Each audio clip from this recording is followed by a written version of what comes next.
Welcome to the Jukebox Podcast from WP Tavern. My name is Nathan Wrigley. Jukebox is a podcast which is dedicated to all things WordPress, the people, the events, the plugins, the blocks, the themes, and in this case, website maintenance for WordPress agencies and freelancers. If you'd like to subscribe to the podcast, you can do that by searching for WP Tavern in your podcast player of choice, or by going to wptavern.com/feed/podcast, and you can copy that URL into most podcast players. If you have a topic that you'd like us to feature on the podcast, I'm keen to hear from you, and hopefully get you or your featured on the show. Head to wptavern.com/contact/jukebox and use the form there.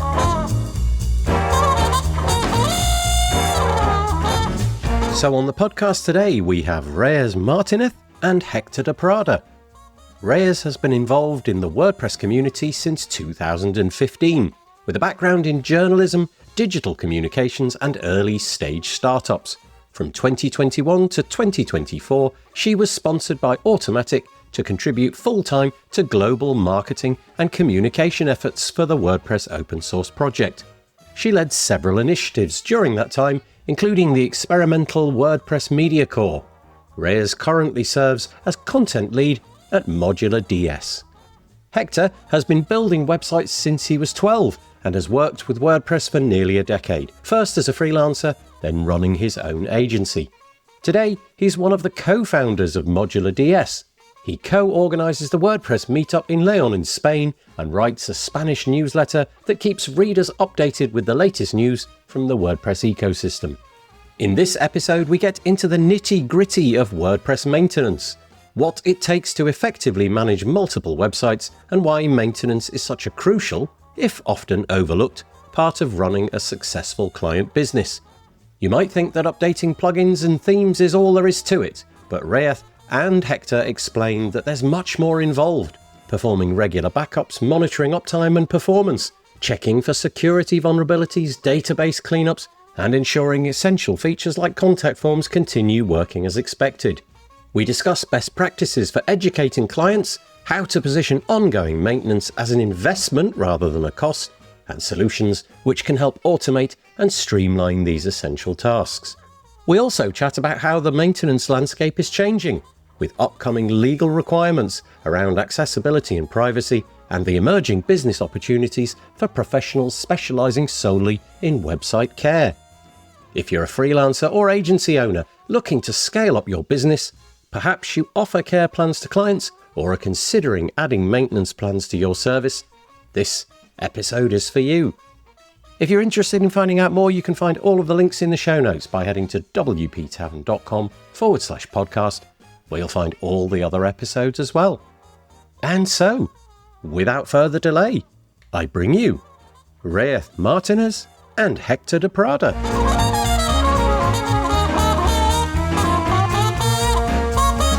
I am joined on the podcast today by Reyes Martínez and by Héctor de Prada. Hello, both. Hello, Nathan. Hello, Nathan. I am so pleased to have both of you on. This is going to be interesting because I'm going to be speaking to Héctor in about a week's time as well, which will be kind of interesting. So there'll be two podcasts coming out in quick succession featuring Héctor. But the topic will be very different, and I'll explain in a moment what the topic is going to be about. But before that, I wonder if we could just get a little bit of an introduction to both of you. If we can keep it around the subject of WordPress, that would be helpful. So let's go to Reyes first. Tell us exactly who you are, who you work for, what do they do, whatever you like in your little potted bio. Yeah, sure. I'm Reyes, and I have been part of the WordPress community since 2015. My background is in journalism and digital marketing and communications. And over the past 10 years, more or less, I have worked with startups and tech companies closely connected to the WordPress ecosystem. And from 2021 and 2024, I was sponsored by Automatic to contribute full-time to the WordPress project, where I had the opportunity to contribute to different marketing and communications initiatives. And now I'm the content lead at Modular DS. We're building a tool to help freelancers and agencies manage multiple WordPress sites more efficiently. Thank you so much. And let's move over to Héctor. Similar question, really. Just give us your little potted bio. Of course. Well, I have been making websites, I always say, almost all my life, since I was very young, at 12, 13 years old. At the beginning, not with WordPress, I have to say, but I started working with WordPress around 8, 9 years ago when I started freelancing as a web designer. And that evolved to creating a web design agency. So I have been doing web design and websites, WordPress websites for a long time. And 4 years ago, almost, it's when my partner and I, David and I, we started our current company, which is Modular DS, which is now where Reyes is working. I'm also part of the community. This is what you were saying, Nathan, that we are going to talk about WordCamp Europe, because I am one of the organizers at the meetup in León, in my city. So this is also something I like a lot, because we go to a lot of WordCamps, a lot of WordPress events, and it's very nice to be able to do that in our own city as well. Thank you both so much. So if we stray into anything today, like a blog post is mentioned or a homepage or anything like that is mentioned, I will endeavour to link to that into the show notes. So if you head to wptavern.com and then search for the episode with these two fine people, then you'll be able to find all of those links. It's going to be easier to do it that way than to read anything out in an audio podcast. The approach I think I want to take with this episode is one of somebody fairly new in the WordPress space. So if you are new in the WordPress space, then you might just have the one website, and maintaining that one simple website is probably a reasonably straightforward thing to do. You know, you log in, you update the plugins, you update the themes and what have you. But if you've got any aspirations of becoming a bigger player in the WordPress space, perhaps you want to take on the job of maintaining multiple websites, perhaps you want to have clients and you want to maintain their websites, it becomes fairly obvious fairly quickly. It's a bit of a chore. There's quite a lot of tasks that you need to do in order to keep those websites live. So that's what we're going to talk about. What are those tasks? What's important to notice if you're a WordPress freelancer or agency owner? What are the things that you need to make sure that your clients are getting updated with and for? And then I guess we'll sort of mention right at the beginning that Modular DS is something which kind of can take that process off your shoulders and make it fairly automated. But you can go and check out that of your own accord. So let's just get into it then. What are the things that you would need to worry about? You can interrupt each other as you see fit. What are the kind of tasks that as a newbie to WordPress, we may not even know are coming our way when we've got 2, 3, 5, 50 websites that we've got to keep maintained? I don't think it's, how to say, like that we don't know we have to do that, or that we don't expect to do it when we are trying to manage a few websites. Reyes and I, we were talking this morning, normally maintenance or maintenance tasks are something nobody is very thrilled about doing, okay? It's not like the best job, like you can be a designer because you love creativity and designing things, or a developer because you love to build things. But I haven't met anybody that is like, oh, my dream is to update plugins, create backups, and restore a website when it's broken. You know, I think that's the number one challenge, okay? Normally, I see that one of the biggest problems is that we know maintenance has to be done in a website, but we don't always do it. And when we have more and more websites, it becomes even a bigger problem because we also let it aside more and more because it's too much work. So that's one of the main problems. One of the things that in my life, I don't know what the number of websites was, but there was a point where each morning, because I decided to do the updating on a more or less daily basis, there came a point where you realized that you'd now logged into X number of websites. So you'd gone to the URL to log in, you'd found the username and password, you'd logged in, you'd inspected whether there were plugins or themes to be updated, you'd gone to them individually, you'd updated them in a careful manner to make sure nothing got broken, and you moved on to the next website. And at some point you kind of have the intuition, how many minutes or hours have I just lost? And whilst for one or two websites this really isn't a problem, I guess what we're talking about here is something at scale. When you're over let's say 2 or 3 or 5 or whatever that number is, it does start to add up, and you can't afford to waste time in that way. And I think it's exactly like you said. You don't really know going into it that this is what you're going to end up doing with your WordPress websites. But you're right. Nobody wrote down on their bucket list of things to do in life, I would like to update plugins for a living. And it's very important at the same time, like we said, yeah, maybe Reyes, you can say a little bit more about it, but maintenance, it's really important for many reasons, in particular in the WordPress ecosystem. Yeah, I would say that it's just that it's not the most glamorous part of managing a website, like all the maintenance task. But I think it's also what keeps things running smoothly and professionally. I guess that's the difference between being reactive and being proactive as well. I mean, that makes all the difference. So even though it's not the most, glamorous part, it's still very important to keep things professionally. What are the things that we're updating? So we've covered plugins and themes, and I suspect that they're the ones most people, and again, the audience for this podcast is really broad, so obviously that sentence will be really blindingly obvious to many people, but there may be a proportion of people who don't even know that that kind of stuff needs to be updated. So let's just work from the basics upwards. There's plugins and themes. When you talk about maintenance, what else are you bringing into that? You have the updates, both plugin themes and the core of WordPress, because it also gets updated. Now it's once a year. It used to be like 2-3 times a year. So those are also very important updates. But normally it's mostly because some people might ask, why should I update a plugin? If my website is working, if it's perfectly fine, why do I have to update a plugin or a theme? Well, one of the biggest things in maintenance, because we have to do these updates, is the security part. I am positive that WordPress is a secure solution. That is why it powers 40-something% of the web. But at the same time, we have 60,000 different plugins just in the WordPress repository. Each one of them is created by an independent team or developers.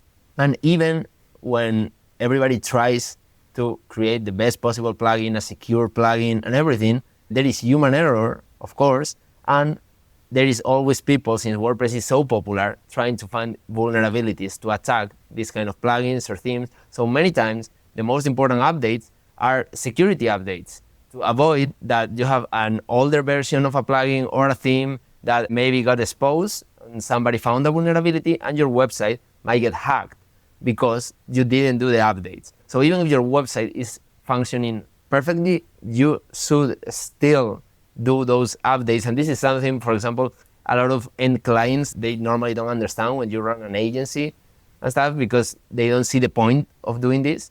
But this is one of the reasons it's super important. In the normal experience in life, you go into a shop and you buy a thing like some new sunglasses or a pair of shoes. You don't anticipate having to update the shoes or update the sunglasses. You kind of just bought the thing and the thing is now yours and off it goes. You know, you expect it to function as sunglasses from now on and the shoes will keep going as shoes. You know, you might have to replace them from time to time, but that's another thing altogether. So it's kind of hard to encapsulate that. But also, I suspect that most clients wouldn't even know that there's this sort of spectre of security problems and the fact that bad things could potentially happen. Most clients, I imagine, have just come to you, the agency, the freelancer, because they want a website. They're not interested particularly in all of that, but you have to explain that to them. And I always thought that was quite hard. I always got an intuition that the clients kind of thought, what are you on about? I've just bought this thing from you. Why do I need to update it? Why do I need to keep doing these things? Education is one of the biggest parts in having a WordPress maintenance service in your agency or as a professional. Most people and clients, many people is not tech people, so they won't understand. Updates, backups, these are all very not tangible things, so it's not hard to explain, but it's not like you go to a store, okay, you buy something, it normally doesn't need maintenance, but I would say it's more like you buy a house, you buy a car, it needs maintenance, okay? Because you can keep running with the car, but even if the car still works, maybe the brakes, at some point, they will stop working and you will have a crash, and nobody wants that. So I would say a website is more like a car than a normal product. Yeah, that's a really nice example because with a car particularly, there are bad people who are literally trying to break into the car and take the car away or do damage to the car or steal bits from the car. That explains it really well. Okay, let's imagine that you've had that conversation, you've done that education piece, you've said to the clients, look, we need some kind of thing going on in the background. There has to be some kind of ongoing relationship between Me, the website builder, the developer, and you, the client. But what are those tasks? What are the things? I guess your software will handle these kind of things, but just talking about them hypothetically, what are the list of things just beyond plugin, theme, core updates? Are there any other things which you recommend? Besides updates, there are also, for example, like I think it's very important making regular backups, monitoring uptime and performance, checking for security issues. You were just talking about that as well. Vulnerabilities, cleaning up the database, and in general, like making sure the site is running smoothly, like contact forms and links are working, because there are things that even people think they might have not, they are not very important. They can have an impact on their business as well. For example, like a broken contact form. That's just like a very small example, but yeah, those things come to mind. I don't know, Héctor, if you want to add anything else. I think those are the main ones, like backups and the restoration of the backups when you have a problem. It happened to me, I have to say. When we had the agency, I remember more than a few times having a client calling me and telling me, hey, Héctor, the website is not working. And I was like, I didn't know. So it's like a very, very embarrassing moment because you're supposed to be taking care of the website, but you didn't know it wasn't working until the client told you. So things like monitoring, when I started making websites, I couldn't monitor them at all. If they break, I couldn't find out because somebody told me, or I was just trying to do something and I found out. So monitoring as well, security monitoring, like you said, for vulnerabilities, for malware. There are a bunch of tools. I mean, it's not only tools, maintenance tools, like it can be Modular or others. There are a bunch of tools in WordPress, like for everything in WordPress, that can help you with these maintenance tasks, because the ideal thing, like we were saying, is to automate them so they don't take so much time. Even if you only have one website, the ideal thing is that backups, monitoring, you have most of it automated. So you make sure, even if you forget, if you go on holiday or whatever, it will still be running. Yeah, and you can get alerts, for example. Like Héctor was saying, if a website goes down, you can get alerts. So you don't have to be monitoring all the time. Imagine like manual monitoring or going side by side, just checking if everything is working correctly. And monitoring, it's exactly a big task as well of maintenance, and because it can help you catch problems early. Okay, let's just break all that down then. So we're imagining a scenario where we built a website, we've handed it over to a client, and then we're sort of presenting with the client this scenario. Look, although we've given you the thing, here's the website, there it is, it's on the internet. There's a whole load of other things that we need to do in the background. And there's an education piece there, but there's also a bit of sales that has to go on there, because you have to persuade them, presumably, that the thing that I'm suggesting here, you're going to need to pay for. Probably there'll be some kind of subscription model going on there. We will do all of these things in return for a monthly fee or whatever it might be. But broadly, it is updating things. So that's plugins, themes, and core, making sure that those things are available. Then there's the backup piece, a different thing altogether, and that's just basically storing in multiple locations an entire version of the website, the database and the files, to make sure that if an absolute catastrophe occurs, you can go back to whenever the website was last saved successfully, minus any security problems that you might have. And then another thing is uptime monitoring, which is the process of just alerting you, and I presume it's you, not the client, that something's gone wrong. The website that was there 10 minutes ago is not here now. And that's a really, really, that's not a once a day thing. That's once every 2 minutes kind of thing. You want to know the minute the website goes down so that you can be the person that contacts the client to say, look, we see that the website's gone down. And in some curious sense, you actually paint yourself in a good light by admitting something before they've even learnt about it. But also something that you said that I never really think about is the idea of bits of the website which may appear to work, but which don't work. So the contact form is a big one. That whole egg on your face moment where you realize that possibly for 6 months, the contact form hasn't worked, has never worked, and you have no way of saying to your client, look, sorry, we'll be able to reverse that. We'll be able to get all of the contact forms that have been submitted over the last 6 months, because you won't. it's gone. If it wasn't working, that's a catastrophe. But then my mind then goes to things like e-commerce. The site might look fine. Everything might check out okay. When I say check out, I don't mean check out through the cart. I mean, looks fine. But the checkout might not work. Maybe people can't actually buy things off your website. So it's up, but it's not working. So there's all this stuff. And I guess what Modular DS is doing, and the rivals that you've got in that space, is they're trying to take all of those tasks, package them up into a wrapper piece of software, and basically you don't really have to worry too much about it. You just sort of set it all up, make sure that all the dominoes are set up in the right place, and then it will do all of those things for you without you having to do too much. Have I got that about right? Yeah, of course. That's the idea, to try to centralize everything when you have a lot of websites, and at the same time, like we were saying, automate this kind of task so they don't slip away. And it's a great point about the WooCommerce, because one thing about maintenance is that it's very dependent on the type of website you have. I mean, it's not the same maintenance you have to do for maybe a small corporate website like the Meetup Group website, for example, than a big e-commerce that is selling hundreds of products every day. You won't need to have the same systems in place, not for backups, not for monitoring, not for any kind of checks. So that's also very important to know. Maintenance is very different depending on the website.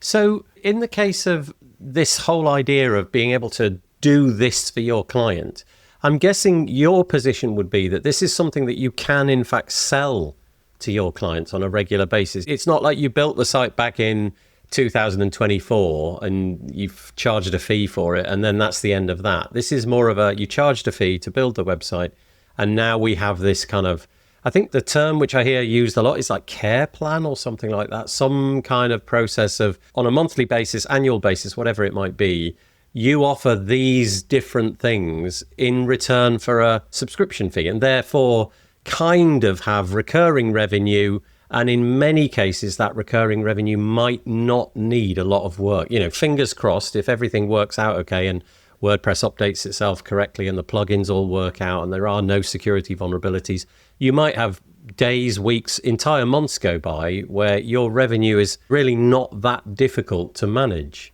In what you said there, it's like all the main things. Not only you can offer care plans or web maintenance plans, but you should as a professional. Because I've heard you talk in another podcast, Nathan, you were saying that when you are a freelancer or an agency, you're always waiting for the next project to see when they come, what's going to be next, and if you're going to have enough work to keep going. And that's why recurring revenue, it's so important for us as professionals. And in web design or web development, it's not so easy to get. Besides web maintenance, it might be if you want to go to plugin development or theme development or do something like that, you can start getting recurring revenue. But if it's just building websites, I think the only way to get that recurring revenue is by offering care plans. That's why I always say the critical thing that you were also mentioning before is that it's, of course, also a sales job to sell this to a client,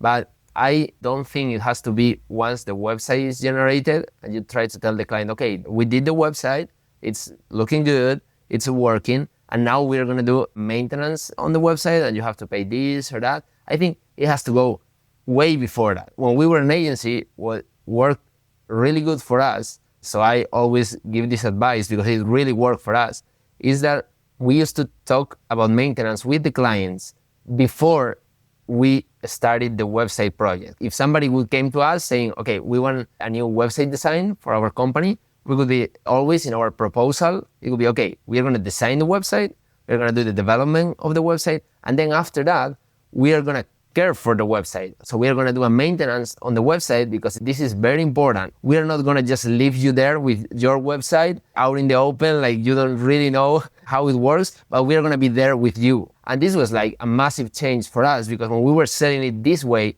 once the website was completed and we would tell the client, okay, now is the time to start the web maintenance job, they were like, oh, great. So this is what we were talking about. It's not even a discussion anymore. It's like, oh, great. It's finally the time. So that's like crucial. It was crucial for us.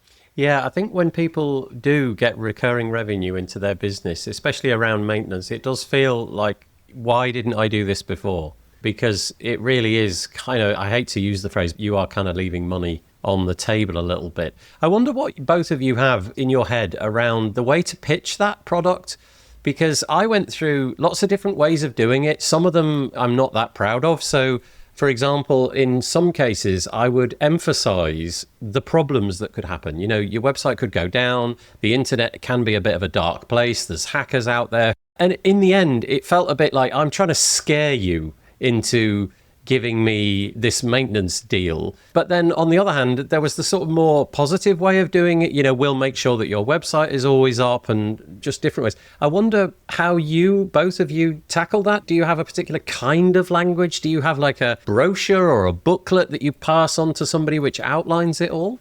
For us, at least when we were an agency, you're seeing that I like to talk a lot. So for me, it was like I could talk a lot with the clients. I could just try to be very educational, like we said from the beginning, in calls or in meetings. I could talk about maintenance, the task it requires, trying to explain it for everybody, of course, like not trying to make it sound technical or anything, just trying to make them understand that technology evolves, WordPress evolves, the needs that the website or the business might have changed. So we should keep the website evolving with the business so it always stays in good shape. Luckily, even when this is a terrible thing for our field, is that many clients, they come to you when they have had a bad experience before having a website design. And this experience so many times has more to do about not having maintenance than about the web design itself, because they might come after 3-4 years and they might tell you, somebody did this website to me 4 years ago and now nothing works.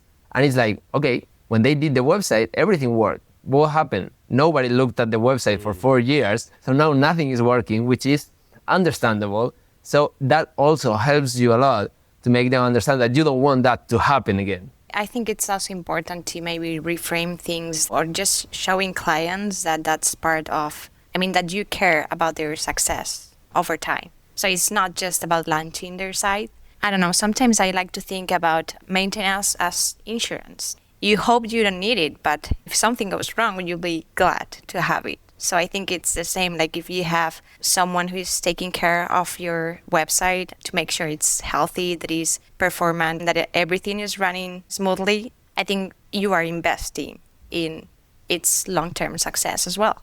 Framing it as an investment is quite a good way around it, isn't it? As opposed to it's not like a cost, it's an investment. You're putting something in so that it maintains. Spending money kind of feels like, oh, I've spent it, it's all gone. Whereas an investment, you feel a bit more like, okay, I've spent some money, but as a result, things are going to be better in the future.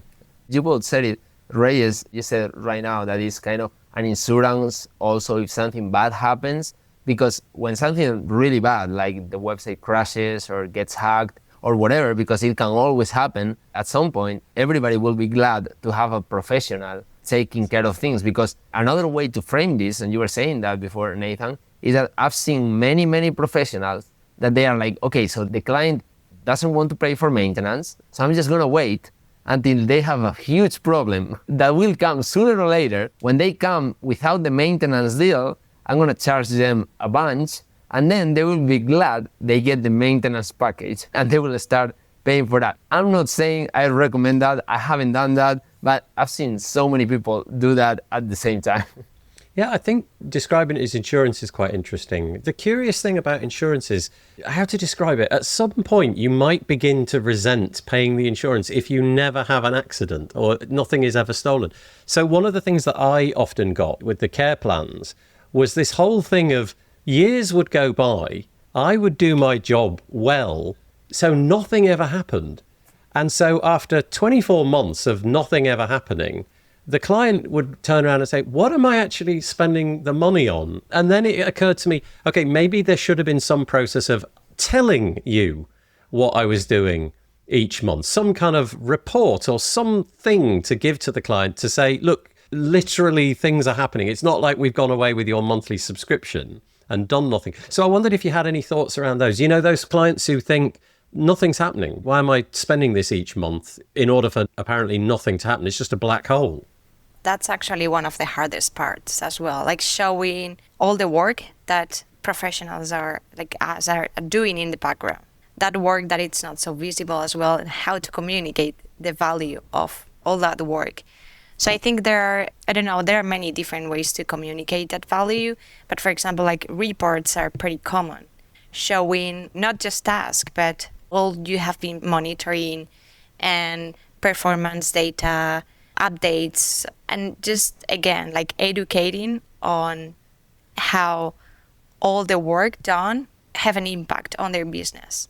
Because I think it's also easy to go maybe or to get into technical details, but I think clients don't really care if you update a plugin or if you know how you are maintaining their site.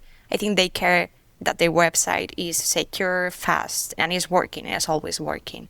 One of the things that I ended up doing, which I think worked well, was I eventually landed on the idea of this report thing. So I would issue a report and it would say, during the course of the last month, these things have happened, and it would be a list of all the plugins that have been updated. Maybe WordPress core had been updated. Maybe I'd done some work on the server to update that, a PHP version or something like that. So all of those kind of things. And then some kind of indication of how the uptime went. You know, it was 99.9% last month. We had a little glitch on Tuesday or whatever, but that was taken care of within 5 minutes. But the thing which worked best for me was I offered a proportion of time based upon the plan that they gave me of my actual time. And that could be deployed in any which way they wanted. So, for example, it could have been, I will just tell you what that report means, or let's just knock our heads together for half an hour or an hour and figure out if there's anything you wanted doing on the website. Maybe you want a telephone number updating, or you want to have a different design on the homepage because Christmas is coming, or whatever it might be. And interestingly, most clients never took me up on it, but the mere fact that it was offered and I'd offered the time, there was just something a bit more to it. There was something more tangible and more credible about it. And then when the clients did take me up on it and I could explain what had happened and that it wasn't this black hole where the money was just falling into for the maintenance plan and nothing happened, that really worked. But I had the time available. And it may be that most people don't have that time available. For me, that was a good thing. You know, that kind of personal touch was a way to make it work.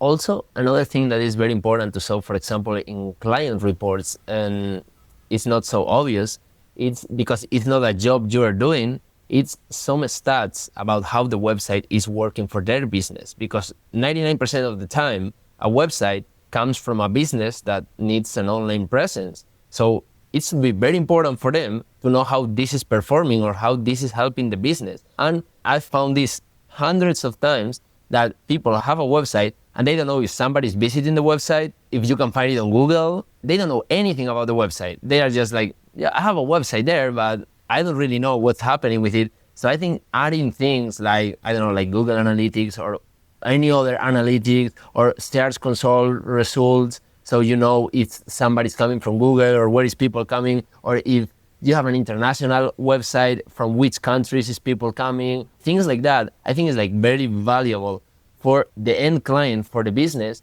to know how the website is performing. And it's not always added, but I think it's crucial to also put that information. Do you know if anybody actually makes a business out of what you do? So do people have a business of maintaining websites, just doing that work? So they've decided they don't want to be involved in creating the website, but they want to turn this product, if you like, that we're talking about now. Is that a thing? Do people do that for a living? They maintain other people's websites for them? Maybe you could bind yourself to an agency and they would hand the maintenance side to you. You're both nodding, so I'm guessing the answer is yes. We know many people, but we are kind of biased because most of our clients are agencies or freelancers that manage a lot of websites. So many of them are actually specialized in this kind of service. So we have freelancers that manage like 120 websites, and that's all they do. They don't do any websites, they just manage websites.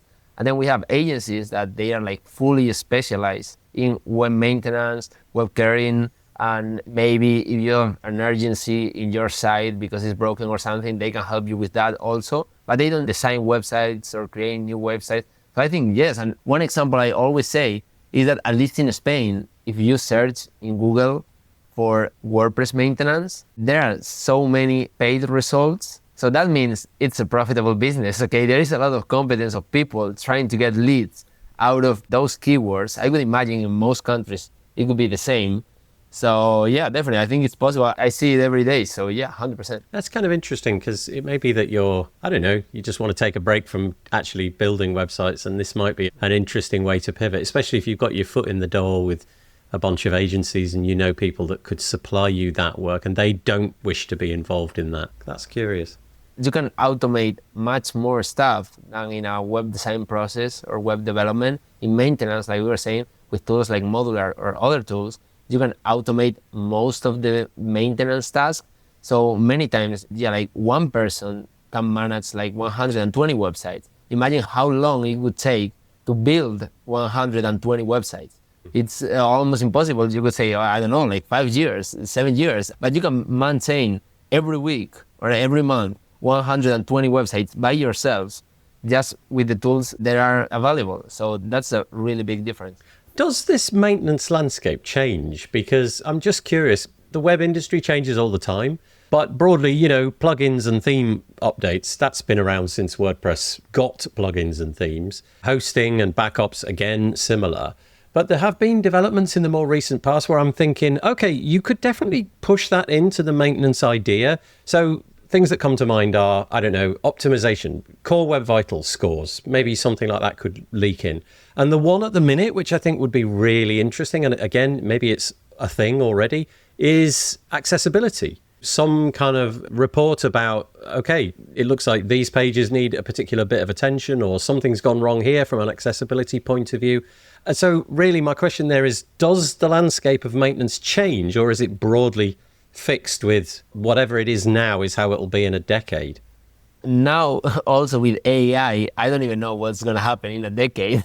But I do think things change. For example, with accessibility, like you said, now in Europe, it's going to be big changes. With security as well, with the new Cyber Resilience Act, it's going to be changes. And for example, we saw it a few years ago with the data privacy law in Europe. I've seen so many agencies offering legal checks for the cookie banners and things like that to also add in maintenance. I don't know, like 7 years ago, that wasn't a thing because it wasn't mandatory, so nobody really cared that much. And it's the same with accessibility. A few years ago, almost nobody cared about that. And I think now, because of the law changes, this is gonna change drastically. And almost every professional is going to start doing things related to accessibility and is going to care about that. And it's also going to be able to offer that to their clients as an upsell or as an extra value they're going to give in their care plans. So yeah, I do think it changes. We don't have a lot of changes because the basics are always the same, the updates, the backups, the monitoring. But there are things that, might bring big changes every once in a while, and we have to adapt. I just wanted to add that also with AI and no-code tools, it's easier than ever to launch a website. But what happens after that? Because maybe we find that more and more sites are being left behind with no updates, no backups. What I mean with this is that maybe not. There's already a growing opportunity because there are more and more sites that we don't know what will happen with them, and they will need maintenance for sure. So I think we are seeing a growing opportunity as well there for people who want to manage or dedicate themselves to maintain websites. Yeah, it does feel like in the year 2025, when we're recording this, there are some key bits of legislation which are coming. The European Accessibility Act very, very soon going to be completely mandatory across the whole of the EU. Basically, it should be something that you've taken care of already, but nevertheless. And so these kind of things, I imagine, will become part of the platform, the ethos of doing maintenance in the future. So that's kind of interesting. Just for the last minute or two, let's talk a little bit about what you have. So Modular DS, I'll put a link into the show notes, but is the URL, is it modulards.com? Is that where we would go? Yeah, we could say -en for the English version. Lovely. Okay, so I will link to that into the show notes. I'll link to the English version in this case, just because I think that makes most sense given that we're all talking in English. This is what you do. This is that in a nutshell. You have a service that you can sign up to. Is it plugin based? Is it a SaaS? Is it a mixture of SaaS and a plugin? How does it work and what kind of things can you do?